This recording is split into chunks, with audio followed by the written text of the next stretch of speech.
Night சாப்பிட்டுட்டு தட்டு கழுவ வந்தது ஒரு குத்தமா, தட்டை மட்டும் வாஷ் பண்ணிவிட்டு போய் படுத்து தூங்கலாம் அப்படின்னு நினச்சிக்கிட்டு இருந்தவளுக்கு, சரி சும்மா அந்த தட்டை மட்டும் கழுவலான்னு நினச்சிட்டு இருந்தேன். அப்படியே சிங்கில் கடந்த பாத்திரத்தெல்லாம் விலக்கி போட்டுடலான்னு அப்படியே வேலையை ஆரம்பிச்சிட்டாங்க. பாப்பாளுங்களுக்கு நாளைக்கு லீவு தானே, நாளைக்கு செஞ்சுக்கலான்னு நினச்சிக்கிட்டு இருந்தேன். எனக்கு ஒரு மகா யோசனை தோணுச்சுங்க. நைட்டே அடுப்பெல்லாம் தொடச்சி விட்டுட்டா காலையில் வீட்டை மட்டும் கழுவி விடலாம் அப்படின்னு நினச்சி அடுப்பை ஃபுல்லாக எல்லாத்தையும் எடுத்து வச்சுட்டு கழுவி தொடச்சி எடுத்துட்டேங்க. பாருங்கள், சூப்பராக கழுவிட்டேன்.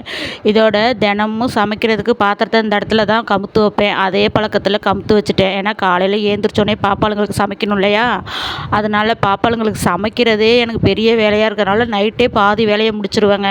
காலையில் ஏந்திரிச்சு அவங்க 7:30க்கே ஸ்கூலுக்கு போகணுங்கிறதுனால சீக்கிரமாக வேலையை முடிக்கணும்னு நைட்டே பாதி வேலையை செஞ்சு வச்சுருவேன்.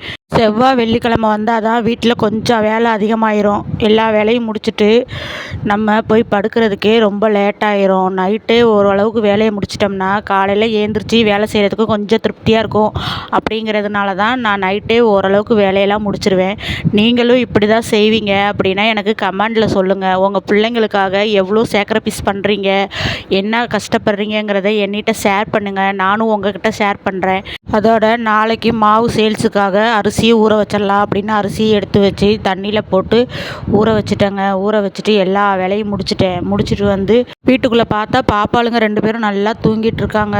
சரி நாமளும் தூங்கலாம் அப்படின்னு சொல்லிட்டு போய் படுக்கலான்னு பார்த்தா மணி 11:30 ஆச்சு.